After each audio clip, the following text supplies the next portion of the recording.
네, 여러분 반갑습니다. 박 회장님 강의를 듣고 나도 성공할 수 있다 그런 확신이 드셨어요? 예, 그러면 됐습니다. 그러면 이제 오늘 강의 다 끝난 거예요. 가장 중요한 게 확신입니다. 자, 오늘 제목은 필요아사. 이건 논어에 있는 얘기입니다. 3인행 필요아사인데요. 반드시 내 스승이 있다. 세 사람이 걸어가면 반드시 내 스승이 있다. 그 말은 모든 사람이 내 스승이다. 모든 사람으로부터 우리는 배울 수 있다. 그 말이에요. 이것은 공자라는 석학이 내가 그렇게 했다. 그 말이에요. 내가 그렇게 했다. 파스칼. 인간은 생각하는 갈대다. 이거 많이 들어보셨죠? 인간은 지구상에서 가장 약한 존재다. 이렇게 시작해 말이. 그러나 인간은 생각하는 갈대다. 그러니까 인간이 생각하지 않고 살면은 갈대에 불과하다. 그러나 생각하고 살면은 가장 위대하다. 이렇게 나와요. 인간의 위대함은 생각하는 데 있다. 갈대면 어떻게 됩니까? 아무나 꺾어요. 그렇죠? 아무나 꺾고 아무나 짓밟을 수 있어요. 그러니까 여러분들이 수탈당하지 않고 뺏기지 않고 짓밟히지 않고 꺾이지 않으려면은 생각하면서 살아야 된단 말이에요. 내가 하는 일이 무엇인가? 나는 뭐가 되고 싶은가? 나는 반드시 성공하고 싶은가 아닌가? 생각하면서 살아야 꺾이지가 않아요. 데카르트, 의심, 생각, 존재. 이 말도 다 들어보셨죠? 나는 생각한다. 고로 나는 존재한다. 코기토 에르고 숨. I think, therefore I am. 나는 생각한다. 고로 나는 존재한다. 물론 이것은 데카르트가 진리를 탐구하기 위해서 내세운 제1원리라고 하는 명제입니다. 굉장히 철학적인 거예요. 그래서 현대 합리주의 철학의 출발이 바로 이 데카르트입니다.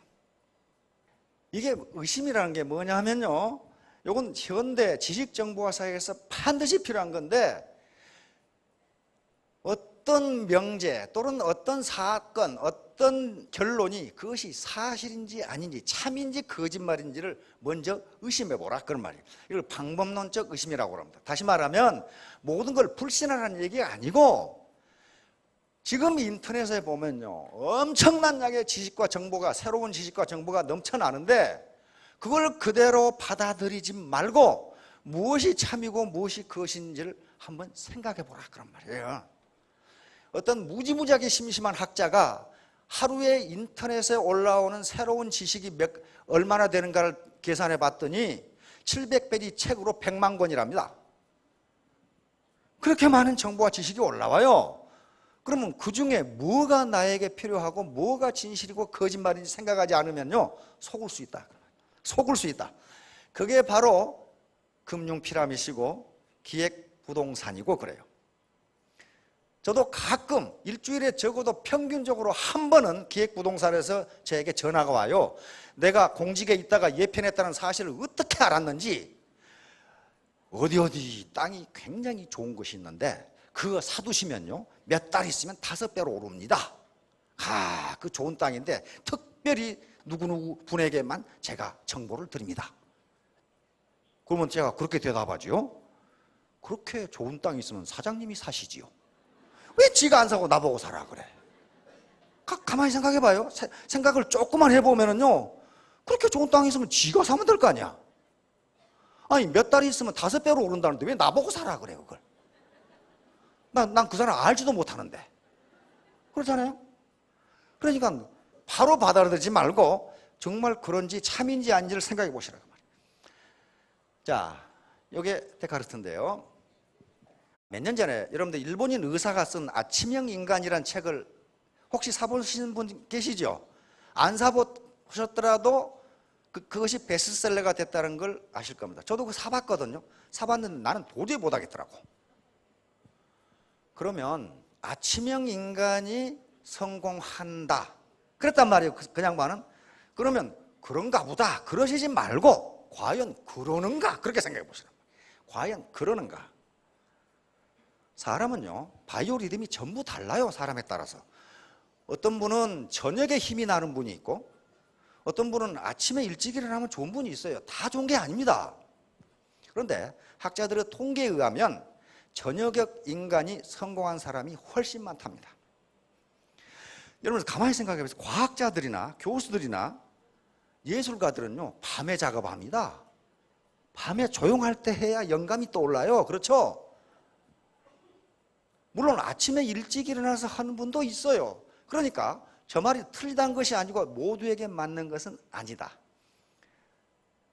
요게 나는 생각한다, 코로나는 존재한다요. 생각하지 않으면 그럼 어떻게 된다는 거예요? 존재할 수 없다. 물론 데카르트의 명제는 그런 것은 아닙니다. 그런데 그 좋은 예가 데카르트예요.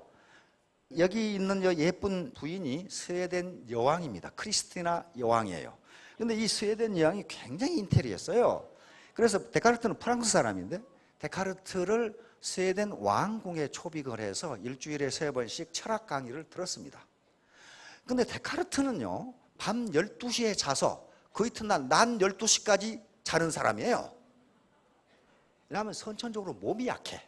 몸이 약하고 철학자들은 밤에 글을 쓰고 생각을 해요. 그러니까 밤 늦게 자서 그 이튿날 낮까지 자야 이게 이 사람의 무슨 리듬이냐면 바이오 리듬이에요. 근데 여왕이 낮까지 잠잘 수는 없잖아. 그러니까 크리스티나 여왕이 자기에게 3일간 철학 강의를 해주는데 새벽 5시에 해주라고 명령을 했어요. 그러면 데카르트는 언제 일어나야 돼? 새벽 3시에 일어나야 돼. 그렇죠? 거기서 여왕궁까지 가야 되니까 밖에서. 그렇게 하니까 얼마 뒤에 죽어버렸어. 감기 걸려 죽어버렸어. 감기가 폐렴으로 가가지고 단 일주일 앓다가 죽어버렸어. 그래서 학자들은 데카르트의 늦게 일어나야 되는데 일찍 일어나서 면역 체계가 붕괴되면서 죽었다고 결론을 냈어요. 다시 말하면 자기 바이오리듬에 맞지 않게 어거지로 아침형 인간이 성공한다. 그러니까 나도 새벽 3시에 일어나서 운동해야지. 그러다 죽어버린다. 그 말이에요 지금. 그 말이 틀린 것은 아니고 어떤 사람에게 맞아요. 다 맞는 건 아니다. 그것이 생각하는 것이고 그것이 존재하는 것이고 그것이 생각의 힘이에요. 사유의 힘이라고요. 그래서 데카르트가 양식은 이 세상에서 가장 공평하게 배분되어 있는 것이다. 바르게 판단하고 참을 거짓과 구별하는 능력, 그것이 바로 양식 또는 이성이라 불리는 것인데 이것은 날 때부터 타고난 것이며 모든 사람에게 평등하다. 다시 말하면 모든 인간은 이성이라고 하는 참과 거짓을 구별할 수 있는 능력이 태생적으로 갖추어져 있다는 거예요. 그러니까 참인지 거짓인지 당신이 스스로 생각해보라. 그 말이에요 지금. 공자라는 사람을 모르는 분은 없는데 공자의 위대함은 이런 곳에 있습니다. 논어에 있는 건데요. 위정편에 있습니다. 학이 불사즉망 사이 불학즉태. 딱 학과 사를 대비해가지고 기가 막힌 말을 해놨어요.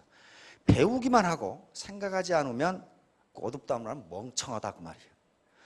그러니까 제도권 학교에서 지식을 잔뜩 집어넣는데 자기 판단력, 자기 이성, 자기 생각이 없으면 그것은 지식 창고지 지혜가 있는 사람이 아니라 그 말이에요. 지혜가 없으니까 어디에 멍청하죠. 그 다음에 사이 불학즉태 그랬어요. 생각만 하고 배우지 않은 놈은 위태롭다. 왜 위태로워요? 생각만 하고 배우지 않은 사람은요 지 생각이 다 맞는 줄로 생각해. 새로운 지식을 습득해야 내 판단이 옳은지 아닌지를 알 거 아니에요. 근데 고집이 세고 아집이 센 사람이요 다른 사람 말을 들으려고 하지 않아요. 내가 맞아 임마 네가 틀려. 그렇게 하는 사람은 위태로워요. 왜? 일을 저질러 놓거든. 위태로워요. 그러니까 학과 사가 조화를 이루어야 된다. 배우고 생각하고. 그러니까 생각이 없는 배움은 죽은 지식입니다. 여기서 이런 강의를 들어도 내가 반드시 성공하겠다는 간절함, 내 생각을 가져야 되고 주도적으로 판단해야 되고 누가 좋으니까 하고 좋다고 하니까 하고 좋지 않다고 하니까 안 하고 그건 자기 생각이 아니에요. 남의 생각이지. 사와 학이 조화를 이루어야 된다는 겁니다. 술에 취해 자다가 가죽 옷을 잃어버린 사나이. 이것은요 한비자라는 책이 있습니다. 법가사상의 아주 10대성입니다. 여기에 소정매라는 사람이 술에 취해가지고 자다가 가죽옷을 어떤 놈이 벗겨가 버렸어. 그 말을 들은 송나라 임금이 헤이, 말도 안 되는 소리. 아무리 술 취해 잔다고 자기 옷 벗겨가는지도 모를까? 그랬단 말이에요. 그러니까 소정매가 송나라 임금한테, 폐하, 하나라 거랑은 술에 취해 자빠져 자다가 나라를 잃어버렸고 나라가 망해버렸거든요. 이 말입니다. 이 걸은 취해 자다가 나라입니다. 천하를 잃어버렸습니다. 그런데 가죽옷 하나 잃어버린 거야, 뭐 그게 뭐 문제가 됩니까? 어떤 놈은 술 취해 자다가 나라를 잃어버렸는데, 강고에 술 취하지 말라고 그랬다. 술 취한 놈은, 항상 취해 있는 놈, 만약에 임금이 항상 취해 있으면 나라를 잃어버리고, 필부 보통 사람이 항상 취해 있으면 지 몸을 잃어버린다 그랬어요. 지 몸을 잃어버린다. 다시 말하면 뭔가에 취해 있으면, 무엇에 취입니까? 술에 취하거나 돈에 취하거나 욕심에 취하거나 자만심에 취하거나 권력에 취하거나 이렇게 되면 자기가 없어져 버려요. 자기가 없어지고 그것만 남아. 그래서 결국은 자기를 잃어버린다. 지금 그런 얘기예요. 여기 취해서 자빠져 사는 사람들 봤어요. 이렇게 취해 있으면 꼭 술에 취한다는 것만 아닙니다. 제 생각을 못한다 그런 말이에요. 자기 판단력이 없어져 버려요. 취해 있으니 돈에 취하거나 권력에 취하거나 여자에 취하거나 남자에 취하거나 욕심에 취하면 내 본연 제 올바른 판단을 못하게 되니까, 그렇게 되면 임금이 그렇게 되면 나라를 잃어버리고 보통 사람이 그렇게 되면 제 몸을 잃어버린다. 그 얘기입니다. 경국지색, 워낙 이뻐가지고 나라를 망하게 하는 미인을 경국지색이라고 그럽니다. 아까 거랑도 보면은요, 반드시 어떤 나라가 망할 때 등장하는 게 누구냐 하면 절세가인이에요. 미인이 반드시 등장을 해. 근데 역사는 누가 쓰냐 하면은, 역사는 승자가 씁니다. 승자가 쓰기 때문에 앞에 패자는 아주 되도록 나쁘게 묘사를 해야 돼요. 그럼 아주 나쁜 놈이었다 이렇게 해야 된단 말이에요. 그런데 임금 보고 무지무지 나쁜 놈이라고 욕을 하지만은, 그래도 임금인데 누구한테 그 책임을 떠넘겨야 되냐면 절세가인 미인한테 떠넘겨야 돼. 그 미인 때문에 그랬다. 그래서 거랑은 말리라고 하는 미인이 있었습니다. 아주 절세가인이었어요. 그 말이라고 하는 후궁과 술 먹고 놀다가 망해버렸어요. 그 뒤에 이제 하나라가 망하고 은나라, 상나라가 서는데, 상나라의 마지막 임금은 주왕이라고 하는 임금인데, 그 임금님은 달기라고 하는 미인과 놀다가 나라가 망해버렸어요. 달기라고 하는 미인과 어떻게 놀았냐면, 워낙 이쁘기 때문에 왕궁의 연못을 파가지고 거기다가 술을 부었어요. 그리고 왕궁의 수풀에다가 고기를 걸어놓고 술 마시면서 쫓아다니면서 궁녀들하고 놀면서 안주 먹으면서 그렇게 놀았어요. 그걸 주지용림이라고 부릅니다. 주지용림이라고 하는 말은 거기서 나왔어요. 그러니까 샘을 파놓고 고기를 수풀에 걸어놓고 놀았다. 그리고 이렇게 놀라면 어떻게 해야 돼요? 세금 많이 걷어야 되겠죠. 세금을 무지무지 거두니까 백성들이 원성이 자자해.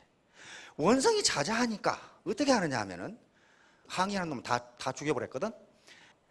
이렇게 구덩이를 파놓고 여기다가 숯불을 피워. 숯불을 피우고 여기다가 나무를 걸쳐놓고 나무에다가 기름을 발라. 미끌미끌하게 기름을 발라서 자기에게 반대하는 놈은 여기서 이렇게 기어가라고 그래. 올라가서. 그러면 여기 숯불이 지글지글 타니까 나무에다 기름을 발랐으니 이거 건너간 놈이 누가 있겠어요? 이걸 타서 죽어. 그걸 보고 술을 마셔. 저것을 토탄이라고 그럽니다. 그래서 국민이 토탄에 빠졌다는 게 여기서 나온 말이에요. 그런데 나중에 이제 주왕이 쫓겨나고 탕왕에 의해서 토벌이 되고 달기가 잡혔어요. 근데 달기가 사형장으로 끌려가는 모습이 그려져 있는데, 그것을 읽는 남자들 마음을 아주 설레게 만들어요. 달기의 모습이 어떻게 되냐면, 형장으로 끌려가는데 봄비에 젖은 백꽃 같았다 이렇게 기록되어 있어요. 봄비에 젖은 백꽃이 어떻게 생겼는지 잘 모르겠는데 하여간 그렇게 이뻤다 그 말이에요. 그런데 사형을 시키려면 어떻습니까? 젊은 망나니들이 뭐 춤추고 확 해가지고 치죠. 젊은 망나니가 이렇게 춤을 추다가 달기의 목을 치려다가 그대로 굳어졌어요. 닭의 얼굴을 보는 순간 기절을 해버렸어. 어떻게 인간이 이렇게 이쁠 수가 있냐. 그래서 다른 망나니를 데려다 했는데 그 자식도 치려다가 몸이 굳어져 가지고 사형을 못 시켜. 어떻게 인간이 이렇게 이쁠 수가 있냐 말이지. 그래서 탕왕은 이거 안 되겠다. 늙은 망나니를 데려다 하자. 그래가지고 90 먹은 망나니를 데려다가 하는데 90 먹은 망나니도 보다가 몸이 굳어버렸어. 그래가지고 결국 어떻게 사형을 시켰다고 사기에 기록되어 있냐면은 하는 수 없이 닭의 얼굴을 보자기로 가지고서야 사형이 가능했다 이렇게 돼 있어요. 그런데 중국에 4대 미인이 있습니다. 이걸 4대 미인이라고 그러는데 이게 가장 이쁜 서시입니다. 서시. 서시를 뭐라고 그러냐 하면은 치머 미인이라고 그럽니다.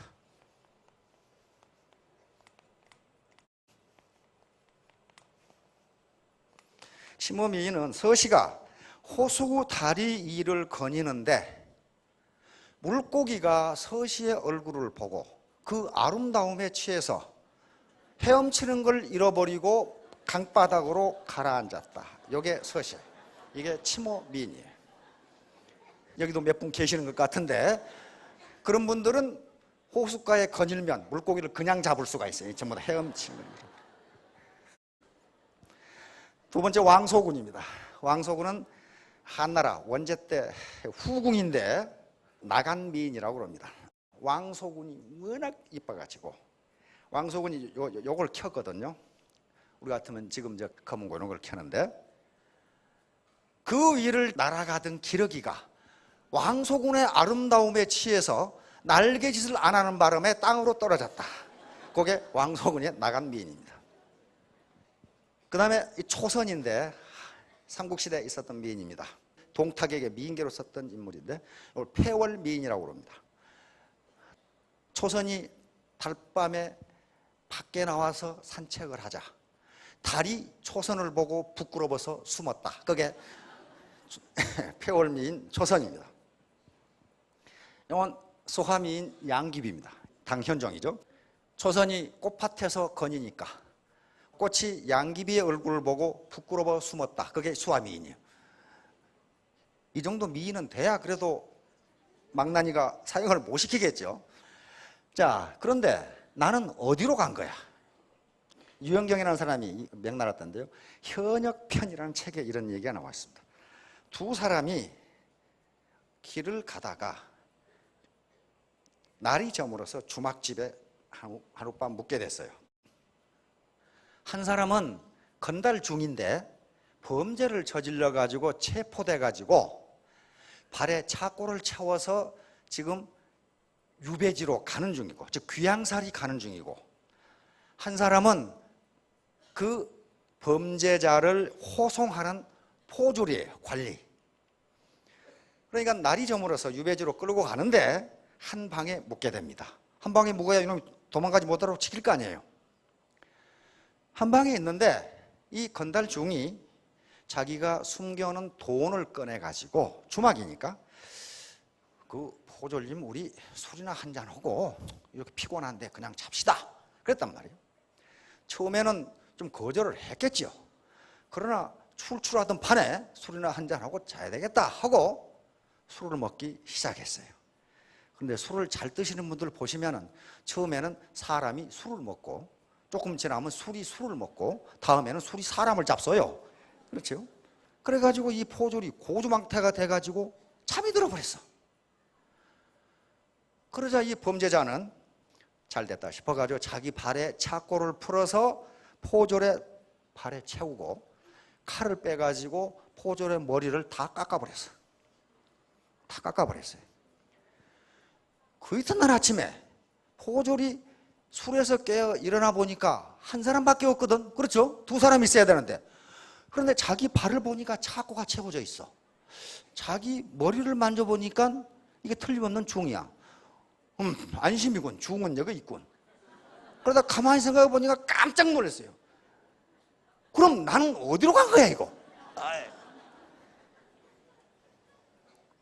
지금 뭔 말인지 모르시는 분은 인상 푹 쓰고 있는데 나중에 스폰서에게 물어보십시오. 이렇게 취해 있으면 자기가 어디로 간지를 몰라요. 어디로 간지를 몰라. 그러니까 아무 생각 없이 살면은 자기 발과 자기 손에 자기가 차고를 채운 셈이 돼요. 그래서 누군가에게 끌려간다고 말이에요. 그래서 주도적으로 사유하고 판단하고 애터미에 대해서 많은 정보를 얻지만은 그것을 자신이 스스로 판단해야 된다는 겁니다. 자, 3인행 필요하스디가 나왔네. 근데 세 사람이 길을 가면 그 중에 반드시 내 스승이 있다. 그러니까 스승이 있을 수도 있고 없을 수도 있고가 아니고 필유, 반드시 있다. 뭐라고 했냐면 택기선자의 종지. 다시 말하면 나보다 나은 사람의 좋은 점은 내가 배우고 기불선자의 계지. 나보다 못한 사람의 나쁜 점을 보면 아, 나는 저렇게 하면 안 되겠구나. 그래서 나보다 못한 사람도 내 스승이 된다. 그런 말이에요, 지금. 그러니까 여기서는 그냥 3이라고 했는데요. 모든 인간은 내 스승이다. 그런 말이에요, 지금. 모든 사람에게서 배울 것이 있다. 네 혼자 똑똑하다고 하지 마라. 공자라고 하는 석학이 이런 얘기를 한 거예요. 나는 그렇게 했다. 그런 말이에요. 나는 그렇게 했다. 자, 모든 사람이 우리의 스승이고 문제는 자기 자신이다. 이 말은 우리 속담에 같은 물을 독사가 먹으면 독이 되는데 젖소가 먹으면 젖이 된다. 그러니까 같은 지식이나 같은 강의나 같은 문제라 사안이라도 어떤 사람에게는 그게 득이 되는데 어떤 사람에게는 독이 된다. 그러니까 모든 책임은 누구에게 있다? 나에게 있다. 알미란 무엇인가? 번지는 번지 점프가 아니고 공자의 제자 이름입니다. 이 사람은 공자보다 46살이나 연하니까 뭐겠어요?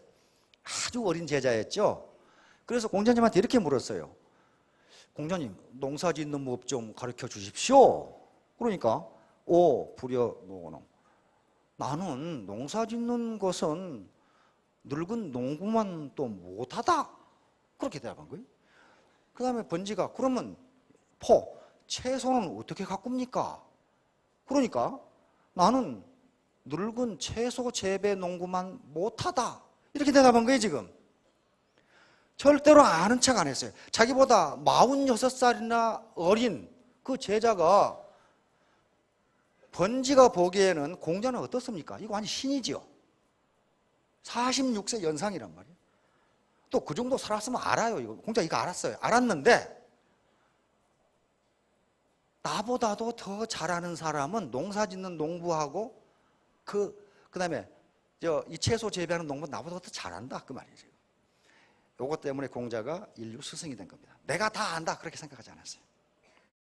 공자가 무엇이 아는 것인가? 안다고 하는 것인가 해서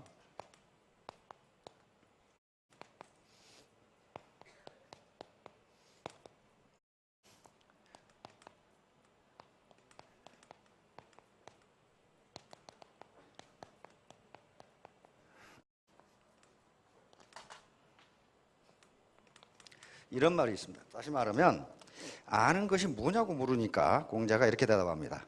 아는 것을 안다고 하고 모르는 것을 모른다고 하는 것, 이것이 아는 것이니라 그랬단 말이에요. 그러니까 모르는 것을 안다고 하는 것은 아는 것이 아니다 그 말이에요. 아는 것을 안다고 하고 모르는 것을 모른다고 하는 것이 아는 것이니라. 자기보다 46세 연하의 꼬마 같은 제자가 농사가 어떻게 됐습니까?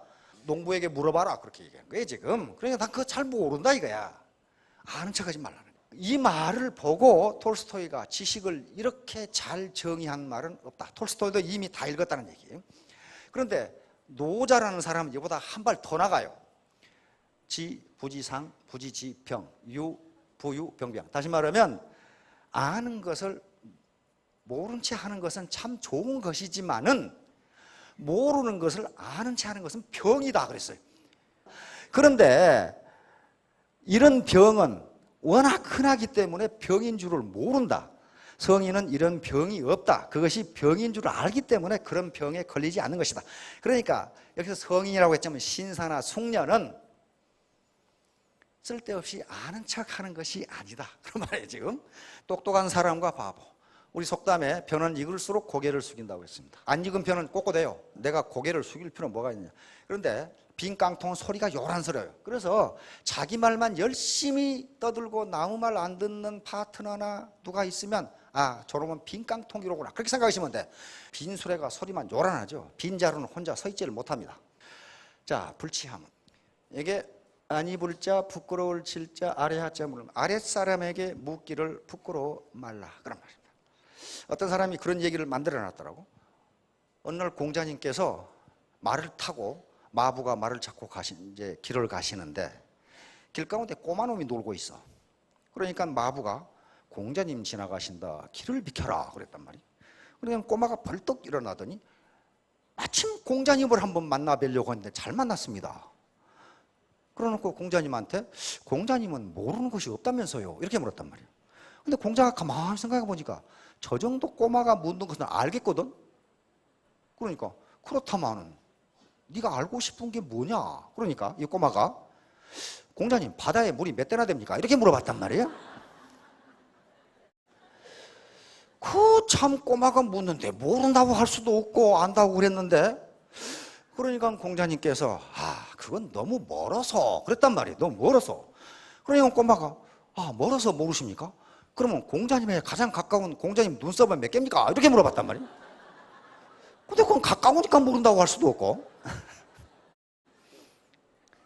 그래서 공자가 불치하문 그랬다는데 그런 것은 아니에요. 누군가가 만들어낸 거예요. 여기에 아랫사람에게 묻기를 부끄러워 말라. 이것은 논어에 역시 나오는 말입니다. 자공문할 공문자 하이 위지무냐 미니호학 불치함은 시이 지무냐. 다시 말하면 공문자라는 사람이 있었는데 이 사람이 행실이 아주 형편없었어요. 그런데 그 양반이 죽었을 때 국가에서 내린 시호가 문이었어요. 문. 공문자였단 말이에요. 문자. 그런데 시호 중에 가장 높은 시호가 문입니다. 그 밑에가 무고 그 다음에 충이에요. 그러니까 어떻게 그렇게 행실이 나쁜 사람한테 그렇게 높은 시호를 내렸습니까? 이렇게 스승에게 물었어요. 그러니까 공자가 대답한 말이 미니호학. 그 사람은 굉장히 머리가 좋은 사람이었는데 배우는 것을 좋아했다. 그리고 불치함이라 나옵니다. 그렇게 지위가 높은 사람인데 아랫사람에게 묻는 것을 부끄러워하지 않았다. 그래서 문이라는 시호를 내린 것이다. 이렇게 얘기한 거예요 지금. 그러니까 아랫사람에게 묻는 걸 부끄럽게 생각하지 않는다는 것, 자기가 머리가 좋으면서도 열심히 배운다는 것이 얼마나 높이 평가받고 있는가 하는 그런 얘기입니다 지금. 자, 에드워드 제너의 우두법, 이건 이제 서양 얘기인데요. 여러분 천연두 아시죠? 옛날에 마마라고 그랬잖아요. 우리 어렸을 때만 해도 이게 얼굴 곰보된 사람 많죠. 천연두거든요. 옛날에 왕세자나 공주들도 많이 죽었어요, 왕궁에서 이제. 근데 제너가 우두법을 만들었거든요. 그런데 제너가 우두법을 만든 게 어떤 아가씨가 얘기해줘서 만들었어요. 아가씨가 뭐라고 얘기해줬냐면은 소젖 짜는 사람들은 천연두에 걸리지 않는다, 이렇게 얘기했어요. 천연두에. 거기서 연구를 시작해서 우두법을 만든 겁니다. 그러니까 소는 천연두에 걸리는데 소는 그렇게 심하게 앓지를 않는답니다. 그러면 소가 천연두에 걸리면 거기 항체가 생기죠. 그걸 사람에게 주사하면은 천연두에 걸리지 않는 면역이 생기는 거예요. 근데 그 전에 우두법 전에 인두법이라는 게 있었습니다. 알고 있었어요. 다시 말하면 천연두에 걸린 사람의 고름을 건강한 사람 피에 집어넣어서 항체를 만드는 그 법을 이행을 했어요. 그걸 인두법이라고 그래요. 그런데 그게 무지무지 위험했어. 그렇게 하다 보니까 진짜 천연두에 걸려 죽어버린 사람이 있어. 그러니까 어떻게 이걸 약하게 할 것이냐 하는 법을 찾아내야 되는데 목장의 아가씨가 제너에게 그 얘기를 해줬단 말이에요. 소젖 짜는 사람들은 천연두에 안 걸린다고 얘기해 줬어요.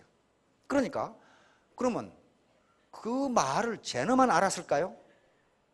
그 당시 그 말이 유행돼 있었답니다. 그런데 제너만 그것을 우습게 생각하지 않고 연구한 거예요. 그래서 인류를 구한 겁니다. 르네 라이렉, 이 양반 청진기 있죠. 청진기 만든 사람입니다. 이 당시에 청진기라는 것이 없어가지고 심장병 환자나 폐에는 반드시 이렇게 들어봐야 되잖아요. 숨 쉬고 심장 뛰는 걸 들어봐야 되는데 서양 의사들이 난감한 경우가 여자들을 진찰을 어떻게 할 것이냐 하는 문제예요. 그래서 이걸 어떻게 개선하느냐 생각하는데 라이네크가 루브르 박물관 그 공원이 있어요. 거기를 산책하다가 보니까 애들이 뭐 하고 노냐 하면은 애들 이 판자나 시소 있으면 여기다 귀대고 저기서 긁죠. 긁으면 소리가 세게 들려요. 그걸 보고 느낀 거예요. 누구한테 배운 거예요? 라이네크는 닥터 라이네크는 애기들 노는 걸 보고 청진기를 만들었어요. 병원으로 뛰어와 가지고 종이를 말아 가지고 가슴에 댄 겁니다. 그냥 귀때기 갖다 대는 것보다 낫죠. 대보니까 훨씬 소리가 잘 들려요. 그래서 만든 게 요 청진기입니다. 요게 1호 청진기. 지금 청진기가 이렇게 해서 나왔어요. 그러니까 어린애들 노는 거, 소젖자는 그 당시 천박한 아가씨가 얘기하는 것에서 지혜를 얻은 거란 말이에요. 그걸 무시하지 않았어요. 자, 좀비가 되어서 나왔네요. 좀비란 말 많이 들어보셨죠? 좀비 PC. 좀비는 IT, 저쪽 중미에 있는 종교 이름입니다. 일종의 무속신앙이에요. 뭘 좀비라고 하냐 하면은 주술사가 그 사람의 영혼을 뽑아버린 것을 좀비라 그래요. 그러니까 영혼을 뽑아버렸으니까 그 사람 뭐예요? 자기 생각이 없죠. 자기 생각이 없어요. 그래서 주술사가 시키는 대로 하는 게 좀비예요. 자기 의지가 없어. 요게 비슷한 게 중국의 강시예요. 강시는 죽은 객지에서 죽은 시체. 그러니까 이게 팔 들고 이렇게 뛰어다니죠. 왜냐하면 죽은 시체이기 때문에 관절이 굽어지지 않아서 그렇습니다. 이것이 이제 홍콩에서 영화가 나오면서 유명해졌는데요. 이것도 움직이는 시체예요. 그러니까 영혼이 없어요. 영혼이 없으니까 자기 생각을 못하는 거예요. 그러니까 누군가가 시키는 대로예요. 좀비 PC라는 게 그렇죠. 바이러스 오염시켜가지고. 그러니까 이렇게 되면은 이게 지금 명나라 때부터 나온 강시거든요. 이렇게 뛰어다니는 거. 명나라 때 그림들이고 좀비. 그러니까 이렇게 되면은 인간은 생각하는 갈대인데 생각을 못하니까 갈대밖에 안 돼. 그러니까 누구인가 꺾이고 짓밟히고 이렇게 되는 겁니다. 이렇게 사업을 하면 절대로 성공할 수가 없어요. 자, 톨스토이 인생강. 톨스토이의 살아갈 날들을 위한 공부라고 우리나라에 지금 번역대에 나와 있는데 요 세 가지 질문을 또 하고 있어. 그리고 자기가 대답을 하고 있어. 당신에게 가장 중요한 때는 언제인가? 당신에게 가장 중요한 일은 무엇인가? 당신에게 가장 중요한 사람은 누구인가? 이렇게 놓고 자기가 답을 했어요. 당신에게 가장 중요한 때는 현재이며 현재가 가장 중요하다. 과거도 아니고 미래는 오지 않은 거니까 미래라는 것은 없어요. 계속 현재의 연속이거든요. 당신에게 가장 중요한 일은 지금 당신이 하고 있는 일이다. 그러니까 여러분들의 가장 중요한 것은 강의를 듣는 일이고 저에게 가장 중요한 것은 강의를 하는 일이고 또 여러분과 현재 이 일이 가장 중요하다. 지금 만나고 있는 그 사람이 가장 중요하다. 그래서 인생은 현재의 합상입니다. 과거도 없고 미래도 없어요. 현재를 이렇게 합해 놓으면 인생 그 자체가 되니까 현재를 잘못 살면 인생 전체가 엉망진창이 돼버려요. 그러니까 현재 내 삶이 만족스럽지 않다면 과거 지금까지 합산해온 내 인생이 별로 바람직하지 않다. 즉 시간을 낭비했다는 것을 이야기합니다. 자, 결론입니다. 노마지지. 노마지지라는 말은 늙은 마르 지혜라는 뜻입니다. 여기 관중이라는 사람이 나오는데요. 제 나라의 저명한 재상입니다. 오늘 같으면 수상이죠. 스뿡이라는 사람은 대부입니다. 그런데 관중과 스뿡이 요 제 환공이라는 임금입니다. 요 제 나라의 환공을 춘추 5패 첫 패자로 만든 사람이 관중이라는 사람인데 관중은 우리가 관포지교로 유명한 사람입니다. 이건 나중에 얘기할 기회가 있을 겁니다. 그런데 관중하고 스뿡이 이 황공과 함께 이 고죽국 나라 이름이에요. 고죽국이라는 것을 치고 이제 제 나라로 오는데 아니 이거 조그만 나라니까 금방 치고 올 줄 알았는데 봄에 출병을 해가지고 겨울에 돌아오게 됐어요. 그러니까 겨울에 그 추운데 돌아오다가 눈이 오고 그래가지고 길을 잃어버렸어. 길을. 그럼 어떡하겠어요? 산중에서 길을 잃어버렸으니 병사들은 어떡하겠냐. 임금하고 재상, 대부가 있는데 길을 잃어버렸어요. 이때 관중이라는 사람이 관중 재상이죠. 늙은 말의 지혜를 이용하면 길을 찾을 수 있습니다. 이런 거예요.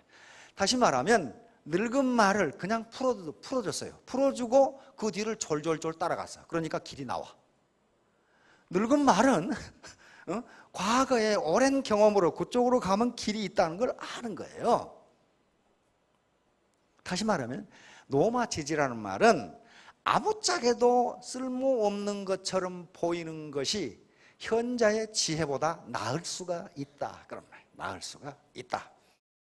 그 다음에 이제 어느 날 또 이 군사를 출방했다가 황무지에서 길을 잃어버렸어. 근데 물이 없어. 물이 없으니까 어떡하겠어요? 병사들이 지금 갈증에 걸렸단 말이에요. 그래서 스풍이라는 사람이 계미는 겨울에는 시원한 북쪽에 집을 짓고 살고 추운 겨울에는 남쪽에 집을 짓고 삽니다. 그런데 계미가 사는 곳에서 몇 인치를 가서 거기에 몇 여덟 자를 파면 그곳에 물이 있습니다. 계미는 그런 곳에 집을 짓습니다. 그래가지고 파보니까 과연 거기서 샘이 솟아. 그러면서 한비자가 하는 얘기가 뭐냐 하면은 이와 같이 관중과 같은 현자, 스뿐과 같이 지혜 있는 사람이 아무것도 아닌 늙은 말과 계미에서도 배우는데 요즘 사람들은 도대체 배우려고를 하지 않는다. 그 말이에요 지금. 그러니까 인생은 현재 합산이라고 그랬어요. 현재 합산이니까 내가 과거에 뭘 했느냐, 이게 취해 사는 거거든요. 과거에 취해 살고 내가 과거 지위에 취해 살고 내 자존심에 취해 살고 이렇게 하다 보면은 현재의 삶이 엉망이 돼가지고 미래도 엉망이 되는 거예요. 자, 필요아사. 세상 모든 사람으로부터 우리는 배울 수 있습니다. 그 자세를 가지고 간절함을 가지고 애터미 사업을 하신다면 반드시 3년 후에 모두 큰 성공을 하실 거라고 믿습니다. 예, 감사합니다.